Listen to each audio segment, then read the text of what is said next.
Okay, we'll call to order the Committee of the Whole meeting for Tuesday, September 22nd, 2020. First item on the agenda tonight is roll call. Miller, Here. Rosato, Beck, Here. Knopf, Shanzit, Here. Barron, Here. Wolf, Here. O'Brien, Here. Callahan, Here. Meitzler, Malay. I think that was Here. you. Okay. Ewer, Cerrone, Here. and McFadden. Here. Okay, was Malay or Yes. Malay's here? Is Meitzler here or no? No. No. Okay. 11 out of 14. Yeah. Okay. So we have the necessary quorum. Okay, next up would be a reminder to speak directly into the microphone for the recording tonight for BATV. Moving right along, we'll go to item number 3, which is items to be removed, added, or changed. Nothing tonight. We'll just roll right on through.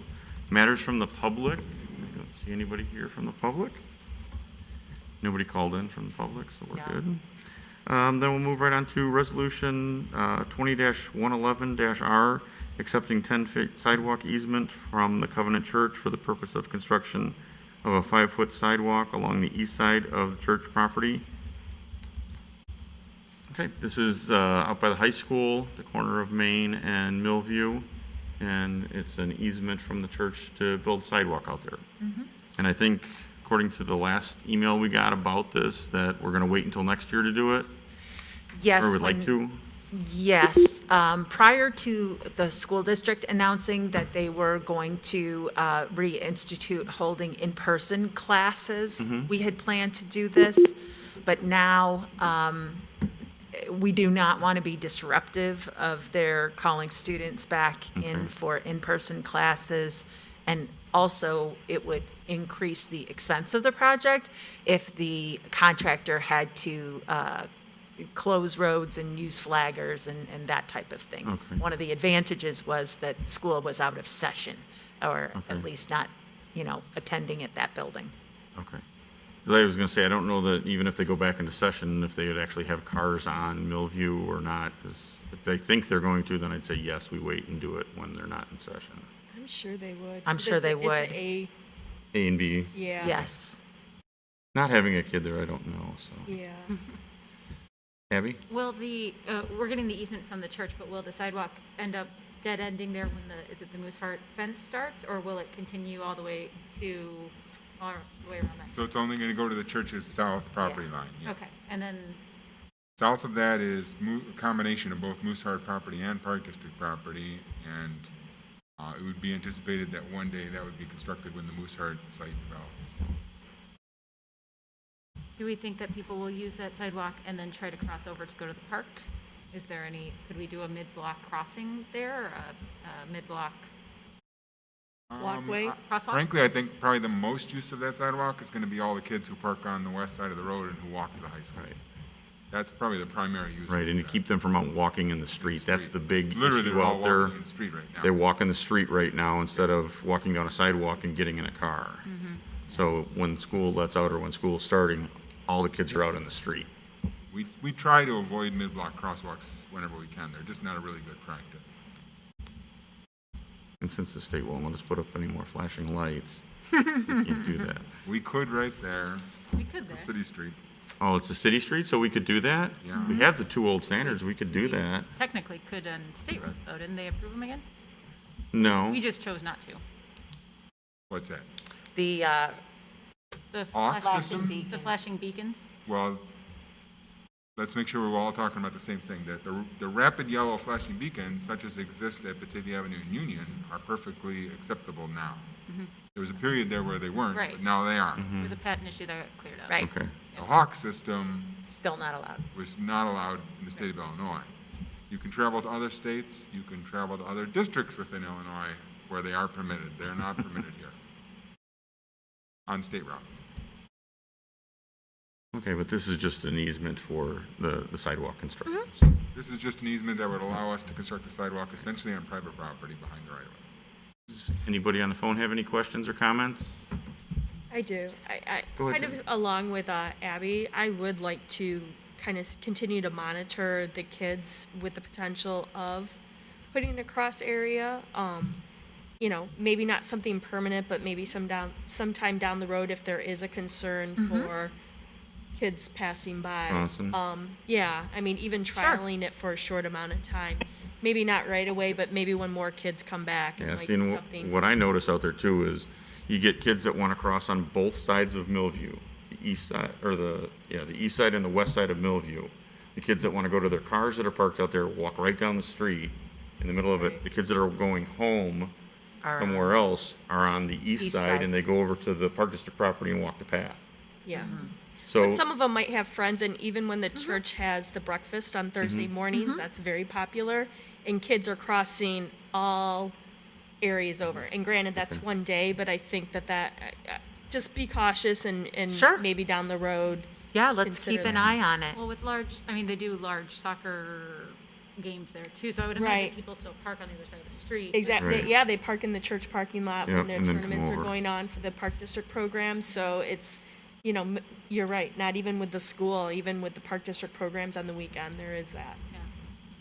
I do not remember that being an option to park when I was in high school. I don't understand It why wasn't. that was denied. It wasn't. That's something that's come in recent years. that street wasn't there when I was in high school. Okay? All right, no other comments. I'll make the motion that we recommend to council resolution 20-111-R, accepting 10 feet sidewalk easement from Covenant Church for the purpose of construction of a 5-foot sidewalk along the east side of the church property. Second. Motion by Wolf, second by Miller. Roll call, please. Wolf, Aye. O'Brien, Aye. Callahan, Aye. Meitzler, Malay, Aye. Ewer, Saron, Aye. McFadden, Aye. Miller, Aye. Rosado, Aye. Beck, Hi. Knopf, Chanzit, Aye. and Barron. Aye. Motion carried 11-0. Okay, thank you. All right, next up is a discussion, an update from the city administrator and the mayor shows up, about the discussions with other taxing bodies from last week. Yes, that is the reason why I was not able to attend the committee of the whole meeting last Tuesday, was because the mayor and I attended the regularly scheduled board meetings for the library district as well as the park district. And then there was a special meeting for the Batavia Township Board especially for consideration of TIF number 6. And so I presented a PowerPoint presentation to each one of those taxing bodies. And it began with a basic explanation of what TIF is and how it can be used for economic development. I then presented some information about how the city of Batavia has used TIF in the past, because some of those that are detractors with regard to TIF point to other jurisdictions like the city of Chicago, where TIF has possibly been abused in the past. But I was able to demonstrate both with TIF number 1 that the predominant area there was where today you see the Waterford townhomes and the Stone Quarry Pond condominiums, which go for more than $500,000 per condominium over there. And what that was before was a very environmentally challenged industrial area prior to the city being able to, and TIF allowed the city to utilize funds to clean up that area in order to attract development, to provide an incentive to a developer to purchase land which was previously industrial and very contaminated, and clean it up and turn it into a very nice residential community that it is today. And through the additional increment, the city was able to use those funds in order to make the streetscape improvements to attract further development to our downtown. What we did on Houston Street and Wilson Street and North River Street. The funds available to us through that was what allowed us to create that new city streetscape and the infrastructure underneath it that provide us with the development opportunities that we have coming our way today. I also pointed out that the TIF number 1 ends in 2025, and there was a chart in there that shows when TIF number 1 ends, what the incremental tax that is going to be going to the different jurisdictions at that time for the Park District. For instance, it was in excess of $60,000. For the Library District, it was in excess of $50,000 per year that they would be able to capture in additional tax revenue based upon an additional $12 million in EAV that has been created in TIF number 1. I also looked at TIF number 3 because that is a TIF that is active right now and will be through 2038. But the establishment of TIF number 3 provided us with the opportunity to retain a national retailer anchor in our downtown, which is Walgreens. And so that, again, a successful use of TIF in order to accomplish the economic development goals of the city. Some properties which are currently part of TIF number 1 and TIF number 3 will become part of TIF number 6, as you know. And I wanted to assure the taxing districts, just so they know, that the base EAV, when TIF number 6 is established, those properties that were previously in TIF number 1 and TIF number 3 will have their base EAV reestablished to the property value that exists in 2020. So they're brought up to today. Some of the detractors of TIF say if you bring those TIF number 1 and TIF number 3 properties in, isn't it like keeping it low at the base EAV, the original EAV, for all that time? And it is not. So the base EAV actually does go up to the 2020 amount. And then we walked through the presentation that many of you have seen that Chris Aston has presented about the basis for establishing TIF number 6, that the criteria for a conservation area have been met. The statute requires 3 out of 13 criteria be met, and our conservation area, actually 4 criteria are met.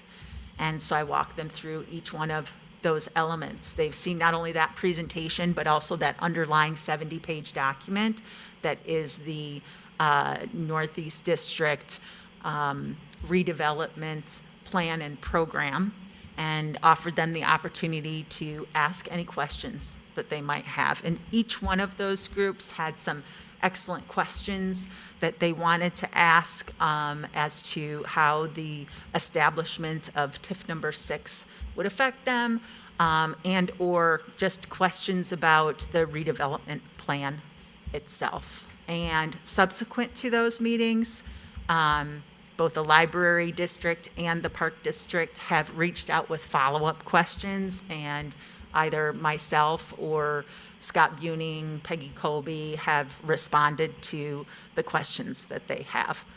It's my understanding that the Library District is meeting tonight for a final decision about what direction they'll provide to their executive director. And the dates from here on out are that the Joint Review Board is scheduled to meet on October 1st at 10:30 a.m. here in City Council chambers. We have a public hearing scheduled for November 2nd, which is the first City Council meeting of November. And we have the applications in community development for anyone who would like to register as an interested party.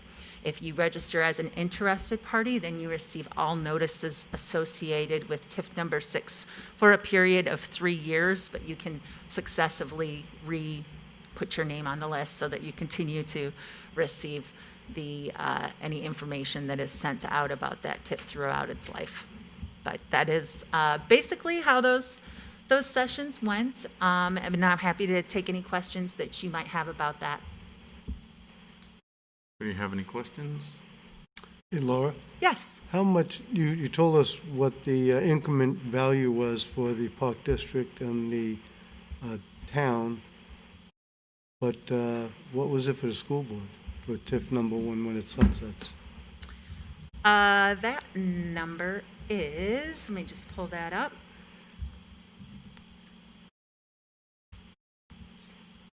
Tell you what it is for, okay, so for Batavia Schools, TIF number 1 expires in 2025, and the Batavia Schools will receive $729,901.68 every year thereafter from the EAV that has been created in TIF number 1. So that's a big success story there. The $12 million in EAV that has been created in TIF number 1, that kind of pales in comparison to what we expect for the redevelopment in TIF number 6. In TIF number 6, if we are able to realize all of the redevelopments that we have planned to occur in that area, that will actually create 4 times as much EAV as we created in TIF number 1. So the number there is $47,909,000. And even if only the One Washington Place project were to get built, that project alone is creating $10 million of the almost $48 million in EAV. And so that would be, of a comparable amount of tax that would be created by that one project alone in TIF number 6.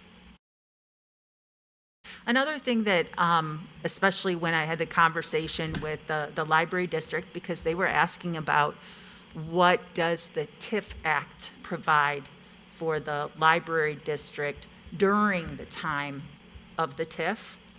Both the school district and the library district are entitled to funding that must be set aside from increments that is created. And they're the only 2 taxing bodies that get that. Even the city doesn't get a set aside of a portion of the taxes. We are there's only certain purposes for which tax increments can be used under the TIF Act, whether it's a developer cost or whether it is a city cost. We can't use that as just, simple revenue for us. So I want to point that out. But the Batavia Library, there is a 2% set aside of the increment, and the library district can receive $120 per eligible patron in any residential project that receives TIF assistance. And then also, we've been talking about the fact that the school district receives an amount for each school-aged child that comes from a residential project that receives TIF assistance in the TIF district, up to either 25% or 40%. There's, the school district is reviewing that with their legal counsel about what is the appropriate amount that they're entitled to, and will, accept what their analysis is in that regard. So those 2 taxing bodies will, during the time that there is a TIF, still receive more than the other taxing bodies. Laura, I have Yes. a question. Based on that, kind of like where we talked about, it's almost like a savings plan for a lot of these taxing bodies for 23 years down the road. the fact that they're able to get some of these increments during that time, does that mean that their payout at the end isn't going to be as much because they've been getting this money early? Doesn't affect it. Okay, It doesn't affect it. It's over and above. okay. And it's basically that they don't have to wait the entire time to get the payout. Right. And that was changed, I think, 10 years ago or so, state legislature changed Yes.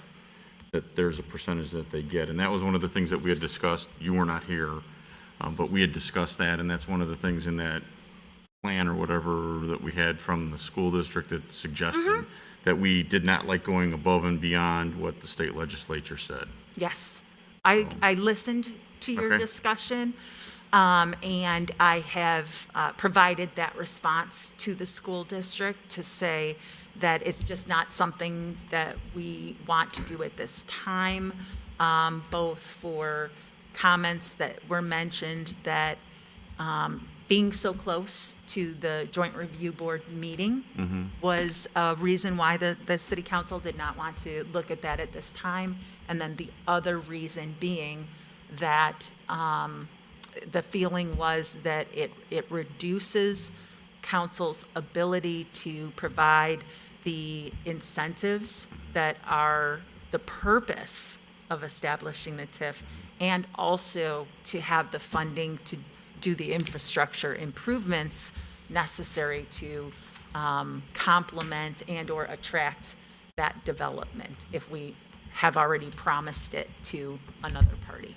Right, because basically what that would do is just effectively shrink the amount of Exactly. TIF available for us to have, to use for whatever purpose Right. that we needed to, whether it was, a developer incentive or infrastructure or anything else. If it was reducing that, and then that hampered our ability to draw that project in or to get the project, Exactly. then that doesn't benefit anybody. Right. So that was, I think, our main thrust. I'm glad that that got back to them, and we'll just move forward from there. Anybody else have any comments or questions? Anybody on the phone? Okay. Thank you for the update. Next up will be our discussion on strategic plan update and SWOT analysis. So this is just really an introductory discussion. It was back in 2018 when we went through this process for the first time, and we came up with the documents that I have handed out. Hopefully, everybody has a copy of that in front of you. And it was really a from-scratch type of document. We just took a look even to the very basics of reestablishing a vision and a mission statement and what our fundamental values were. And these fundamental values are meant to guide our decision-making and our actions with regard to the goals that were established. So down at the bottom are the goals that were established, and we put those into these 4 categories. Each bullet point that you see there that is listed as a goal then was broken out into additional action items that went into this larger document that I have before me, for which on a quarterly basis, up until COVID hit after the first quarter of 2020, we were doing a real good job of, so we've missed one quarterly report, but I did want to start out today by saying, we made some really nice progress on a lot of the goals that we had in here. And so if I could, I'd just like to highlight what some of those are. Under the first area of transportation, we did investigate the feasibility of a parking lot for train commuters, but it was based upon our discussions with PACE that were a little bit discouraging in that regard as to whether they had seen success with something like this in a community like ours that is located so close to a train station. And so in the fourth quarter of 2019, we determined that we weren't going to go any further with that particular goal. The next objective was to create a plan for a possible second bridge. And, one of the things we were thinking was looking at different options for the location of that bridge. But I think that the opportunity for the second bridge is probably an item that we'll discuss a lot in terms of its priority for us in being on our next iteration of this plan, given the feedback that we received in the community survey. So we should take a long, hard look at what type of community support there is for the bridge, in particular in the short term. So if we're gonna look at the next 3 years as a prioritization, we may rethink whether that stays on our plan or not. The next was identifying and enhancing safe walking, biking routes to and through downtown.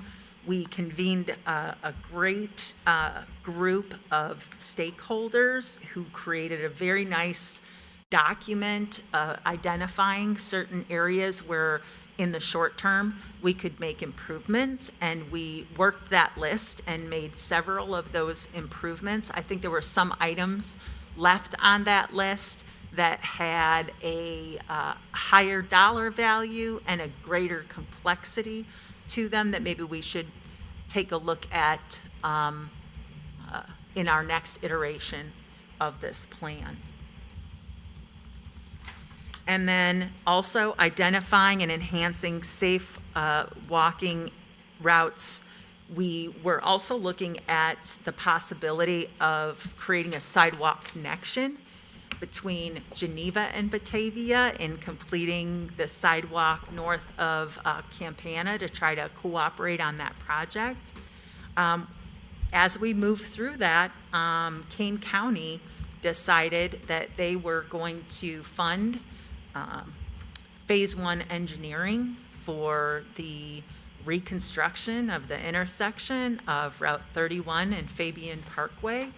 And so we think that because a continuation of that sidewalk would require putting in walkway and, or I should say, a crosswalk and the appropriate streetlight signage for the west leg of that intersection, that's probably something that's going to happen in conjunction with the improvement of that intersection. So we think that while it looks more positive that that could actually happen in the future, we're going to be sort of on that schedule in terms of when we're going to be able to implement that. The next area was downtown development, creating the different actions were create a development plan for downtown, review and revise development incentives and policy, the process and service quality improvement, and increase the availability of public parking spaces downtown. With regard to the first two elements, we had looked at a plan for creating a overall economic development plan, and a key part of that was hiring this new position of economic development or business development manager position. And unfortunately, due to the economic situation presented by COVID, we've decided to delay that. But I expect that in our conversation about updating the strategic plan, that that may really become a critical role for us in the future in order to be able to enhance our ability to become a winner in economic difficulties that face every community now. So whereas certainly there are special aspects to what Batavia faces, COVID is across the board something that's affecting everyone. And so we may need to revisit exactly what strategies become most important to us in light of this new context. But we have made several improvements to process and service quality. We hired the additional person in community development to assist with code enforcement and doing inspections. We also improved our processes by creating the online permitting, and we also, right now, are in the process of reviewing and revising our building code and anticipate bringing some of that to you before the end of the year. With regard to the availability of the public parking spaces downtown, we do have this inventory created, and that is something that we probably could bring to you before the end of this year. And I think that's important because it's really in setting the stage for the conversation to see what the inventory is today between public parking and private parking and where it is located throughout our downtown, and whether we really have insufficient parking or inefficient parking or a parking perception issue to identify that. The next area on our strategic plan is the river, and the two action items were create a master plan for future development of our waterfront and establish and fund riverbank stabilization plan.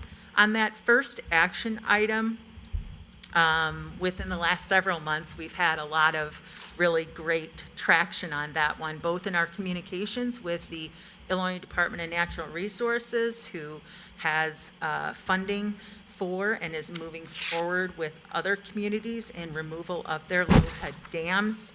And then just last Wednesday, we had the joint meetings of the City Council and the Park District, and both parties voted on and approved a intergovernmental agreement to collaborate with hiring Hitchcock Design to do a Fox River master plan in 2 phases, the first phase of which is to review the plan for the dam removal and a plan for preservation of the Depot Pond as a feature here in downtown. And then the other was establish and fund riverbank stabilization plan. As time went on, we realized that this was really part of the larger next question under infrastructure of committing to a base level of funding for all infrastructure. And Gary had presented a plan back in the third quarter of 2019 that gave an analysis of what a base level of funding for our infrastructure would look like. But you know, that is a base level of what it takes to maintain the infrastructure that we have today. I think one overall important thing as we move forward in creating the next iteration of the strategic plan is it is as important to visualize what things that we need to build and create in the future to accomplish that vision that we have. We also have to think about the funding too, and know and be committed to if we do a little bit every year, then when we actually implement that plan, then we have the funding necessary in order to pay for that. So that's just something that I think as our plans mature in each iteration, that that would be something that we want to include in there. Are there any questions about the existing plan or where things stand with regard to those goals? Anybody? No?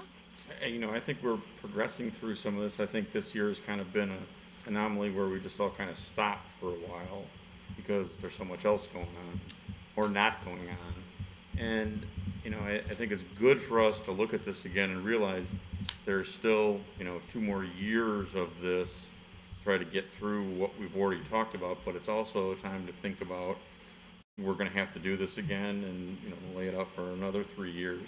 So this may be a good time to take that pause and be able to try to figure out, okay, do we need to shift gears here or there and add other things to this to just kind of progress forward with. I don't think we have to rewrite everything, because we haven't gotten through everything. Right, But I think this is a good time to do this.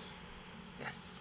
I think with the feedback that we got from the community survey, I think the timing is perfect for us to be reviewing this and updating it and really taking the overall feedback that we got and, you know, really put a plan in place to try achieve what they're looking for. You know, obviously, we didn't get like the details, but, you know, that's up to us to kind of guide our community through that. And with that feedback, so.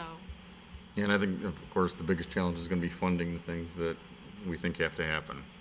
You know, Yes. and coming up with a plan for how to do that. Right. But if you gotta have a plan in place, and then you can look at the strategic part of the funding. Alan? Marty? Yeah, just absolutely everything you said. There's so many things that have changed. We now have more data about what people are talking about as a priority in conjunction with the amount of changes that we have seen. You know, I just go back to the discussions that we were having when we were investigating for the train parking lot. Well, that was at a time when ridership was growing, they were gonna put in, you know, another deck, and we were seeing it. They were building buildings downtown, everybody's going downtown. As faster than you can stop a metro train, Right. everything has changed. Nobody's gone, I haven't gone downtown since March 13th with no end in sight. And there's thousands of people in my building that it's the same thing. Someone went down there the other day to that area. It is a ghost town in, you know, the North Loop. It's insane. And I was listening to some of that. So with those things in mind, they do align with a lot of the things that do dovetail directly with the community survey. Economic downtown development, the talking about specific things that people want to see. Well, a lot of those things that people want to see, we've already started growing in cultivation. You know, you've got the boardwalk shops. Who knew that that was going to be kind of what we will need going forward? And I think it's an opportunity to make sure that we scratch some of these out and take that success and make sure that the city is more involved in the oversight of the boardwalk shops so that we are hand in hand collaborating with Main Street, an economic development person. We're taking those shops that start there and making sure that they move to a brick and mortar location so that the transition between incubator and full-on long-term is seamless within the city. That's what the residents want. That's what we know has to be done. So that is an easy goal to make sure that we put in here. Anybody else? I wanted to say, with the growth we've got going on with the boardwalk shops, that there's going to be more people coming downtown every which way. I wanted us to keep in mind that as we're looking at identifying and enhancing safe ways of biking and walking in our downtown, also it should go hand in hand with exploring the options of riverbank stabilization to extending the river trails up and down the highway the river, connecting those together. Now, we talked about riverbank stabilization months ago, but some of that can go hand in hand because we're going to have to stabilize the river. And if we're going to do that, we might as well look at putting the walks in at the same time, but also using public-private partnerships when we start to develop those areas with whatever someone comes along. So we can keep in mind, thinking along those lines, that a lot of that stuff is tied together. We can do all of it at once instead of trying to piecemeal it together later.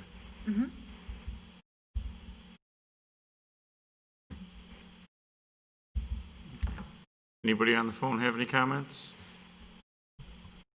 This is Nick. I can jump in. Go ahead, Nick. I mean, I won't reiterate what everyone said. It's been great, but I do just want to say kudos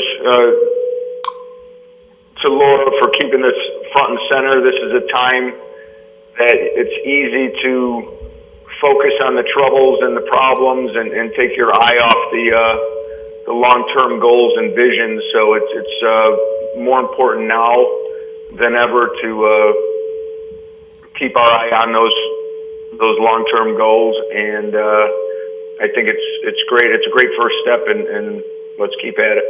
Great. Thank you. I have a question. Are we doing a full SWOT analysis tonight, or? No, Just- oh. no. Kind of tonight, I want to put together the plan for what we will do, and the timeline too, to try to plan that out. So we'll revisit the SWOT analysis as a group, or we're going to just, okay, so we are. Oh, definitely. Okay. Yeah. So what we did last time was I sent out a survey to each one of the aldermen, and they did kind of homework independently to identify strengths, weaknesses, opportunities, and threats. Thanks for the segue. I was like, Perfect. but I've done mine. That's why I was ready. And those of you who did that process before will recall, what we did was we collected all that information, and then we put it into a survey for each one of you to look at what everybody had identified as all of the strengths and try to say which of those seem to be most important right now and least important right now. And so we'll do that. And then we'll also have a discussion when we come back with that SWOT analysis. Every one of those letters, the strengths, weaknesses, opportunities, and threats, can be related to one another in terms of identifying priority goals for our future, because our strengths help us to capitalize on the opportunities that are out there. Our strengths help us to overcome the threats that are there.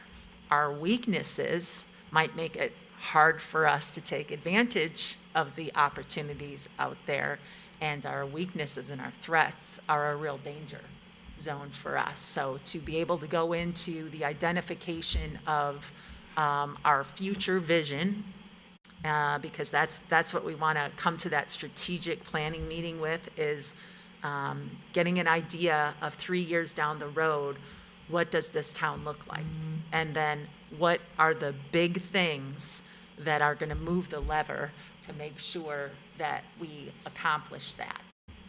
And then we come back and we kind of put in the details of it about, in order to accomplish this big goal, these are the various steps that we have to work in our plan that become then this big document here.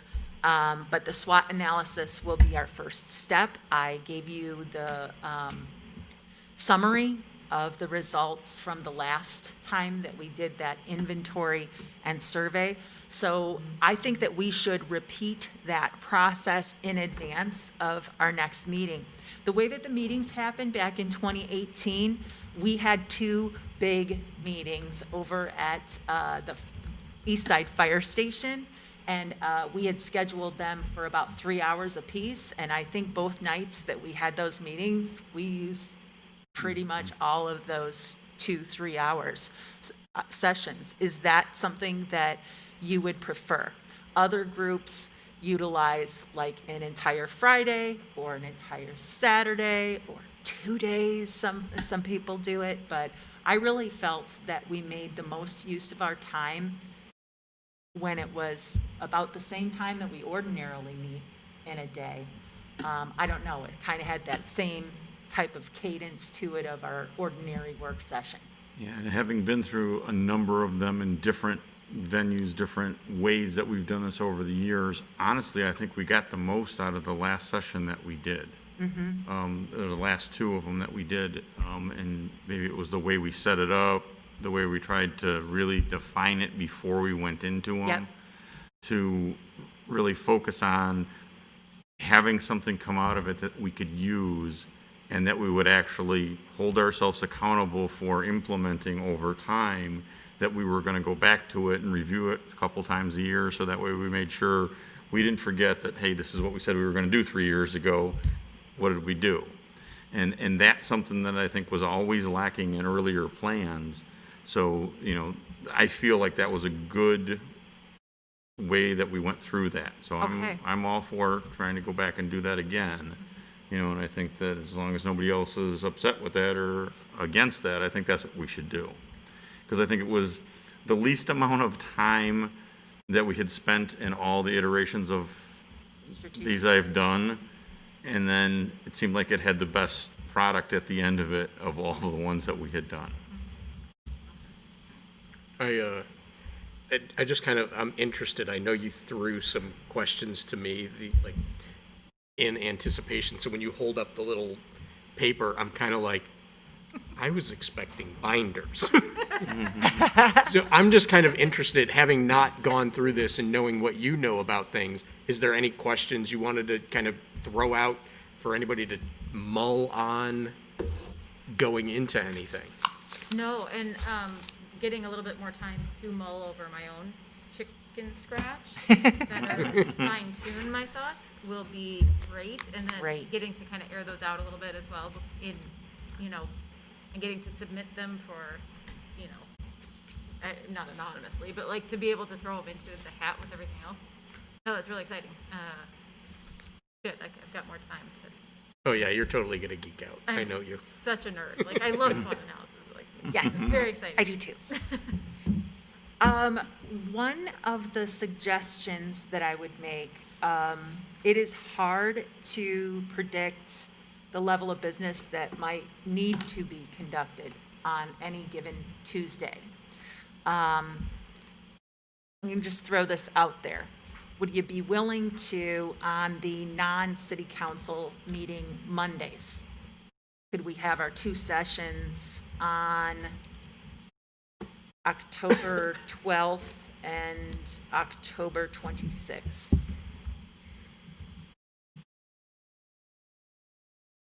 Let me look at the calendar. Fine with me. I usually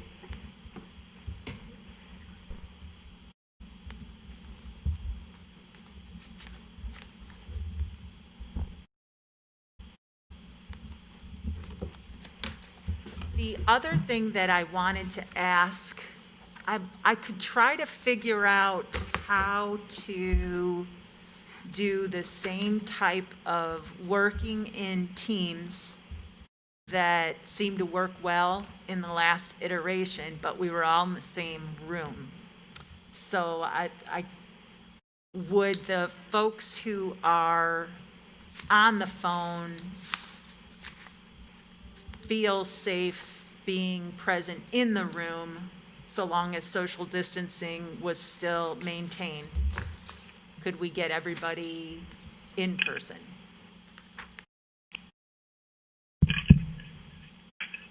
I think it's possible in this room.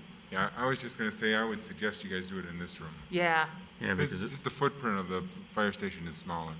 yeah. right, and we're trying to not have any outside public in the fire station too, Yeah. just to try to limit their exposure. Yep.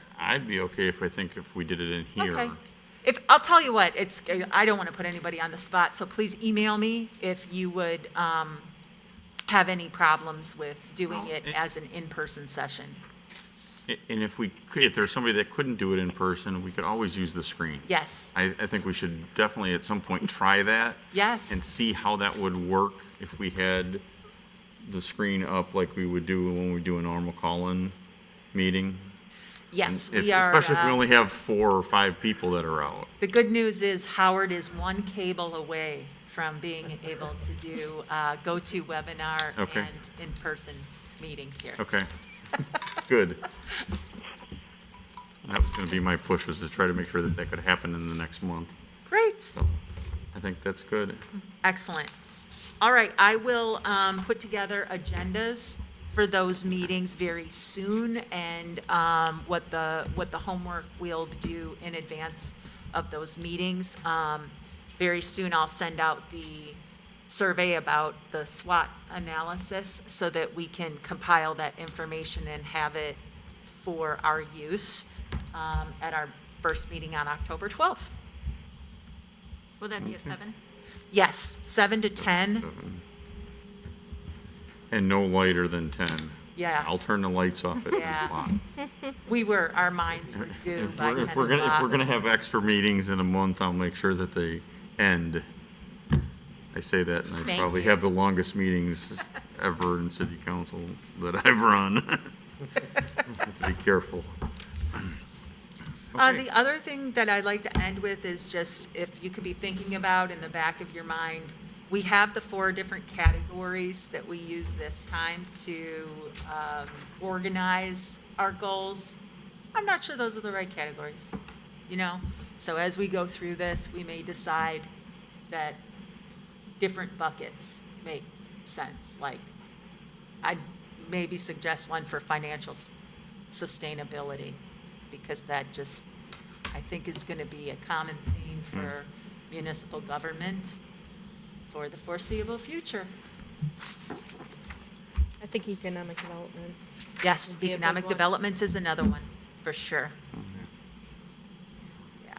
And I've been doing a lot of looking at what other cities' strategic plans look like and the way that they're organized. You know, one of the things that I love about our plan versus some other plans that I see out there, these are not platitudes. These are things that people can get done.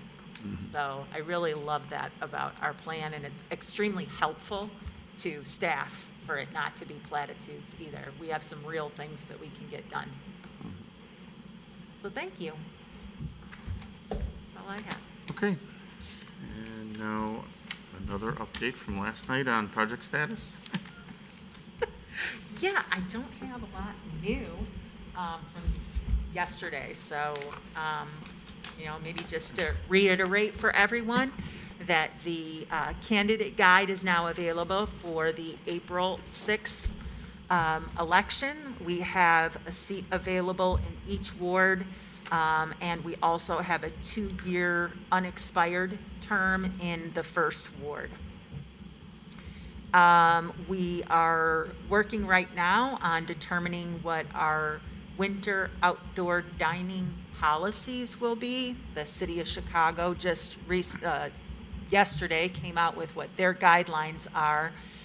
We have to also consider if the state of Illinois will come out with any additional guidelines with regard to requirements for whether people can eat indoors in structures, and if they are allowed to eat indoors in structures, then can those be heated, and how might they be heated?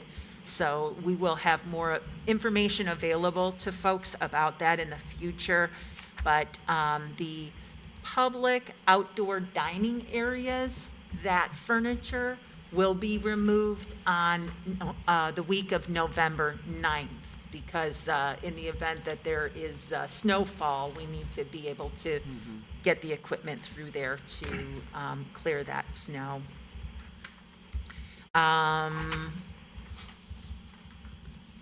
Just a little bit of update on our public works projects that we have going on, and there are so many. many of them going on right now. The 2020 resurfacing project has commenced, and that should be completed by early October.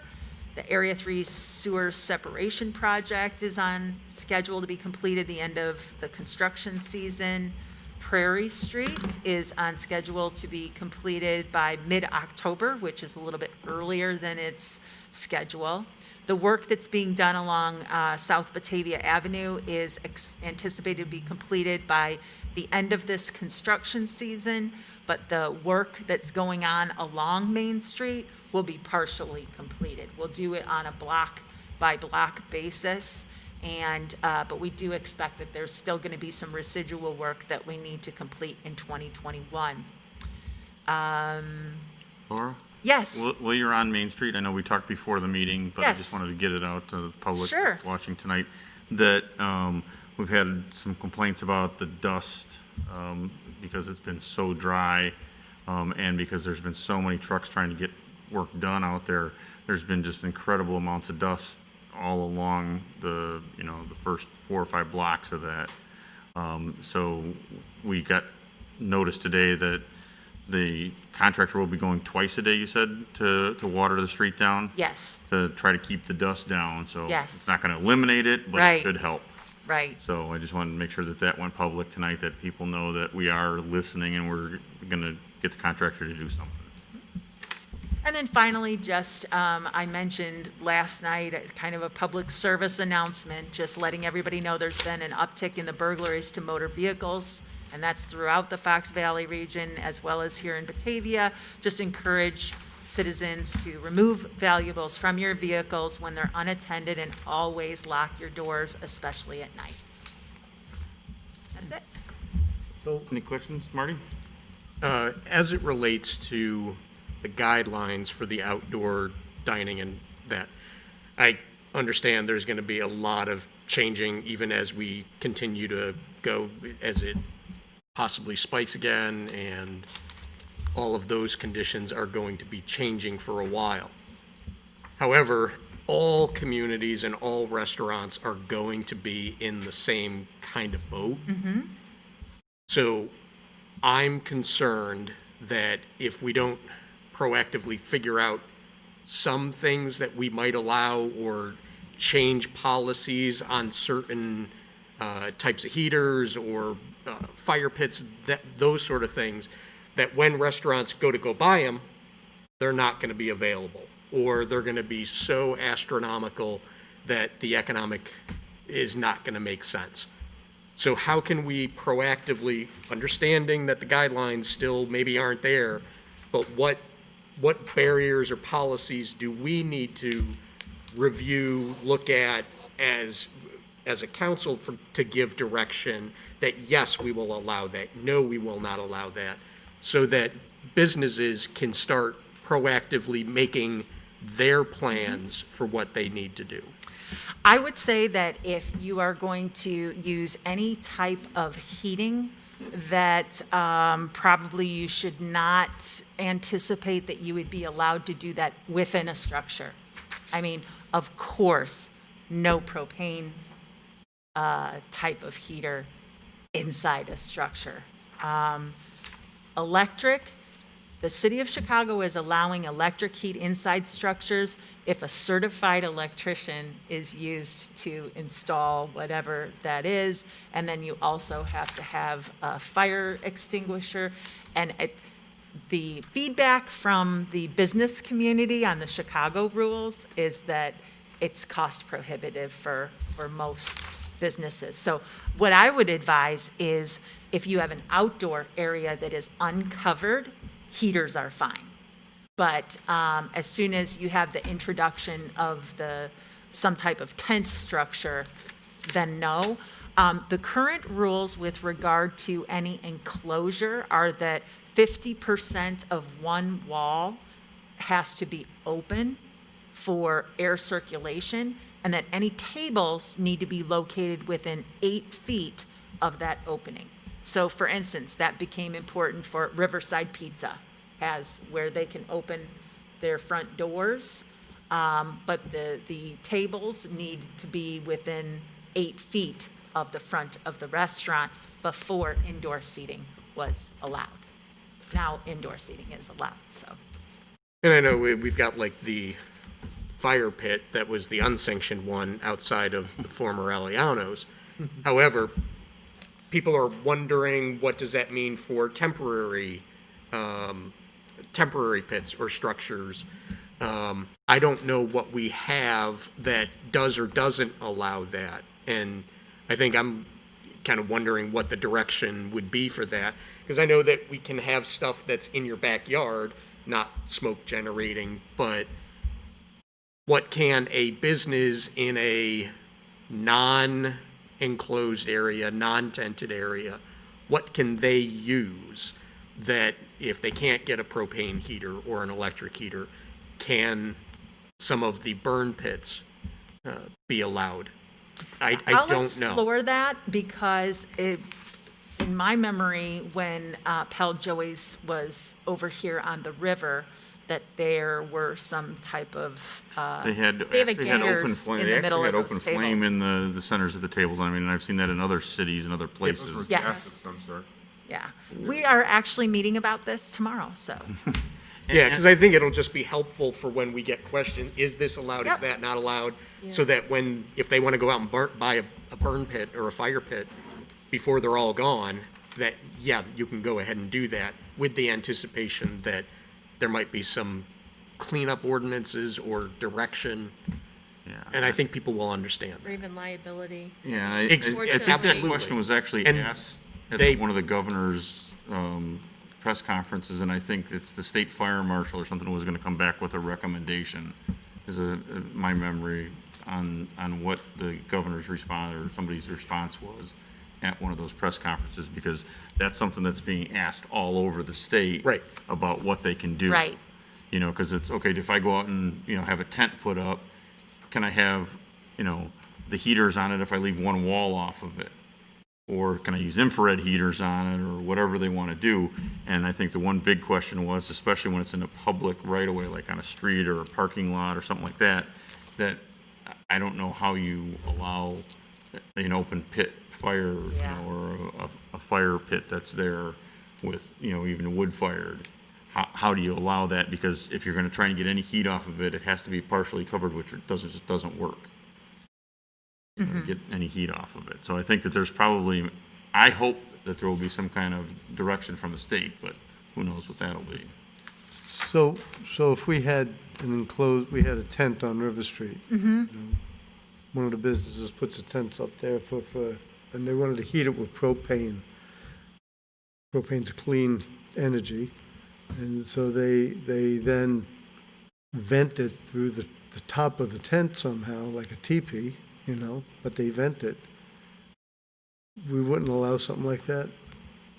And they had it, somehow cordoned off so people couldn't go up against it or to it? I am going to defer to our fire department. Right. To see what recommendations they have. The city of Chicago's guidelines say no indoor propane.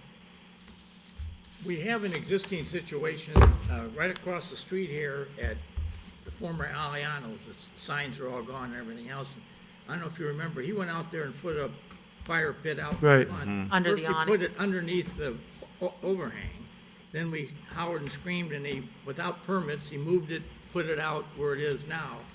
And the new owners have asked, I think, the fire department as to what they should do with this. Should they plan on trying to use it or not? I will tell you, I've been in there, they're doing a wondrous job in there. That place was a filthy hole. It should have been condemned by the county health department a long time ago, and they've cut it down to its rafters as far as what they're done in there. 'Cause that thing was left in really, really rough shape. So they're gonna be a nice user over there, I have a feeling, but, that's one of the questions I think the fire department's gonna discuss with you tomorrow. Okay. Is what they can do over there with that one. And, there's been some really bad stories here in the region as recent as last Saturday out in Elburn, where they had a fire going outside the house, and they ended up burning the house down. So there's some real horror stories, and Batavia was very much involved in the fire in Elburn the other day, so we were out there for 3-4 hours with helping them out there, and it was quite a story. Well, I just bring it up because we have to try to be somewhat creative for the businesses, because come wintertime, it's really gonna be difficult. And I just know in the construction arena, you know, we have propane-run equipment that's indoors. It has to be, we have to have monitors, but it's permissible all throughout Chicagoland. And so I thought if we had some sort of this is running big equipment inside enclosed spaces. Right. So I just thought if we can somehow be creative for the businesses, somehow, not bend a rule or turn a blind eye at all, because we want to keep people safe. Right, But safety But first. be creative, you know, safety first, of course. Mike, you're absolutely right, and they make the heaters that have the vented, the air duct ones too, that can pump in the heat. Right. So then the heat structure would be on the outside, Right. and you're pumping in the heat. And I think those are the things that we ought to make sure that are allowable, because that makes total sense. Yep. I just think our businesses are gonna suffer, and It is. I'm not, you know, I will definitely be working closely with Beth Walker and with Margaret Perot to determine what number of businesses want to serve people outdoors as well, because, you know, it's a matter of their personnel have to be Right. running from inside to outside, and, you know, it's how to dress in order to be able to do that is Right, difficult. and it's not like you can connect the Right. business directly to a tent or directly to it. I Right. mean, I even thought and Right. talked to somebody last week about, you know, could we take the bottom level of the parking deck and turn that into a, you know, Right. an open air, leave the walls of it open, but be able to heat that and flow air through it? I don't know if that's even feasible. Plus, then, you're that much further away from every business that's there that's trying to use it. put everyone on skates. So, yeah, you know, there's a lot of challenges to try to figure out how to make something work there. Absolutely. Yeah. And, So you know, we'll I- be reaching out to the businesses to see what their vision is Right. for what they're capable of What they think they're doing. capable of doing. Yes, yeah. You know, and that's a real reality. You know, if you take a place that's got a big deck or something that's right off the front or the side of the building, or ability to put a tent in the parking lot immediately from one of their exits of their building, that would be something totally different, because then it would be easy to service that from the existing business. But when you're walking out in the street and going half a block away to get there, that's gonna be difficult to do that. Mike? Have we Can had I many chime in? inquiries for businesses to have the tents with the walls? No, We haven't. Okay. no. That surprises me, because I know I've talked to some, and maybe Batavia Main Street could chime in, Batavia Chamber. As I'm going through Geneva, downtown Geneva's got tents Yes. with walls all the way down the street. I hear there's igloos up there Yeah. and all sorts There- of things, there's- but we just are not receiving those same inquiries. Okay. Be interesting, because I'd like to see something like that for us too, because one of the main concerns about these restaurants is to prolong the outdoor seating. Right, as long as possible. We're not going to phase 5, and one way to do that is the tents with the walls. And if they could do that for an extra 30 days, I think it'll be so beneficial to all the businesses down there. Nick, you're up next. Thanks, Alan, and I want to say I like your creative thinking along with the garage, and Michael, you said it right, creativity is part of it, but back to what Marty said is the proactive approach. Laura, you said you'd reach out to Margaret, and if we're hearing any businesses, but that's the key thing. What I want to make sure is that we have answers for the businesses as soon as possible to say, not to say, no, you can't do that, but to say, you know, if we say no, say, here's what you can do. Have answers and direction instead of just saying, no, you can't do it. So obviously we have a lot of, you know, the city will wait for the city of Chicago. We've got a lot of variables, but let's keep it proactive and keep ahead of it as much as possible. Sounds good. Okay. Anybody else with any others? Yes. Keenan? I had a resident asked me if we know what, as a city, what we're going to be doing with Halloween. I know we probably don't have any answers yet, but I don't know if we've been thinking about it. People are curious as to what we're going to allow, if we're even going to get involved in it. So, With what? The most that the city has been involved with trick-or-treating in the past is that the police department would put out what are the hours that trick-or-treating will happen. Other than that, it is, we try to you stay know, up- hands off. we stay hands Okay. off. We are staying even more hands off this year, especially in light of the fact that just today, the CDC came out with guidelines which categorize door-to-door trick-or-treating as a high-risk behavior with regard to COVID. And so, and we posted that on social media, and the response was primarily negative. Yeah, so we're gonna let people That make people- up their own. People can make up their own decision, but realize that the Center for Disease Control during a worldwide pandemic is saying that it's a high-risk behavior. But if one were to choose to send their kids out despite that recommendation, that's up to them. And also, It's you a know, peaceful It's protest. a light.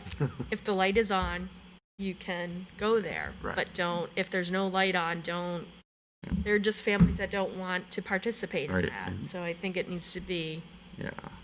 you know, I will let them know. Thank you. Sure. Okay.